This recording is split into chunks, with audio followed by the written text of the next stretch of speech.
the TeraFlex 4-inch lift kit for the two-door JK with shocks and FlexArms. Remove the front skid plate that goes under the transmission. Leave the transfer case crossmember in place. Support the front axle and remove the front shocks.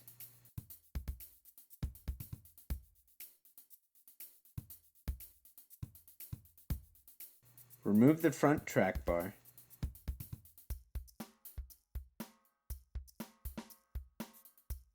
Loosen the front control arm mounting bolts, but do not remove them or the control arms yet.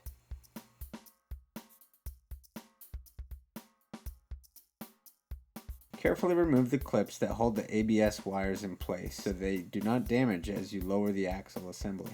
Use extreme care not to damage the ABS wires, as this is an integral part of the vehicle control system.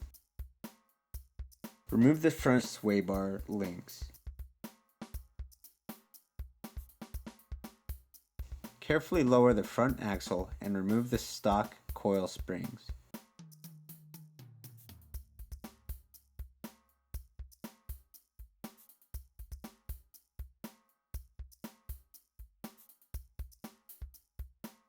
Replace the front brake hose with the new longer hoses provided in the kit.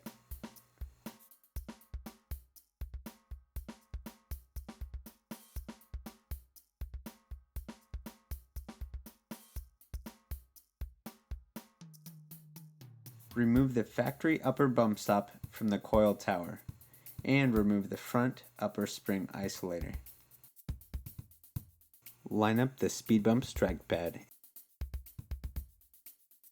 Center punch and drill your bottom SpeedBump strike plate.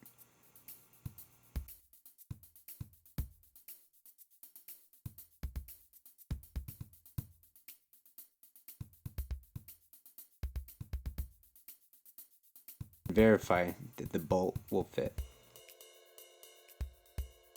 Set this aside because we will install it later. For our install, we will be installing the TeraFlex SpeedBump stops.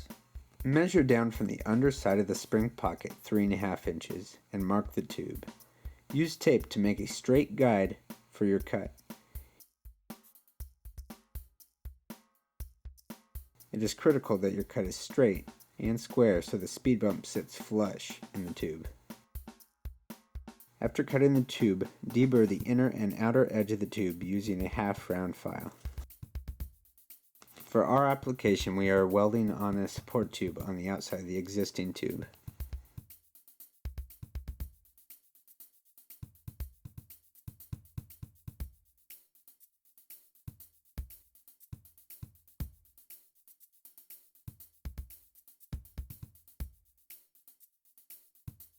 Test fit the front SpeedBump cylinder by sliding it into the tube until it bottoms out. Check for good fit between the SpeedBump and the cut factory tube. Once you have a good fit, remove the cylinder from the tube. Using a silicone sealant, smear a film inside the top of the factory tube and on the bottom of the speed stop above the machine lip. Install the SpeedBump into the factory tube. Make sure the machine lip of the SpeedBump is touching the bottom of the tubing. Install the retaining clamp on the top of the SpeedBump by pressing up on the SpeedBump and tightening the Allen bolt.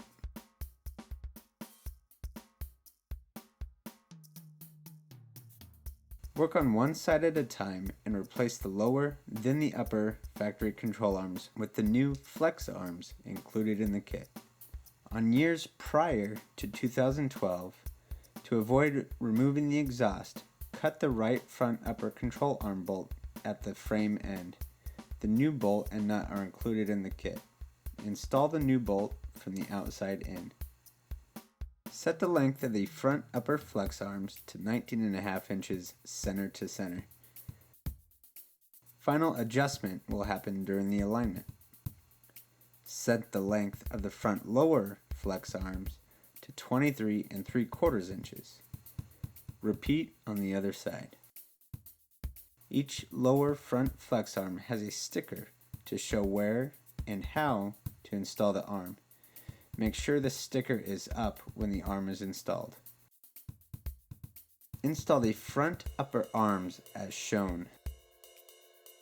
Reinstall the factory spring isolator below the new TeraFlex spring spacer.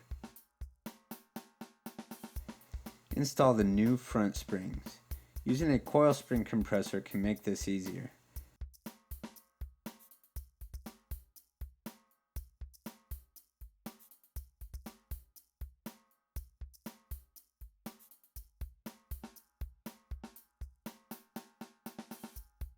Install the new front shocks.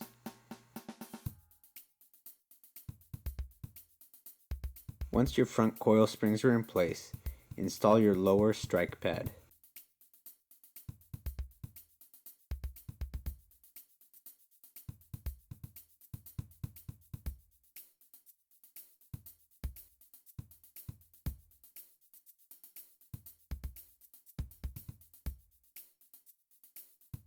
On JK models with factory disconnect front sway bar, install the rear sway bar links onto the front sway bar.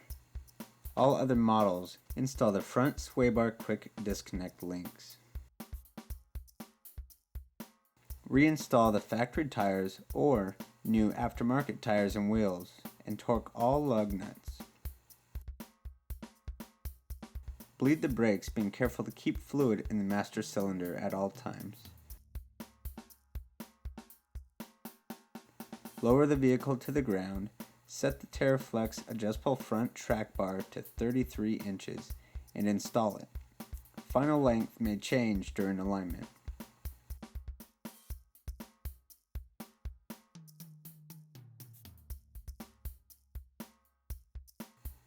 With the vehicle sitting on the ground, retorque all control arm mounting bolts and track bar mounting bolts.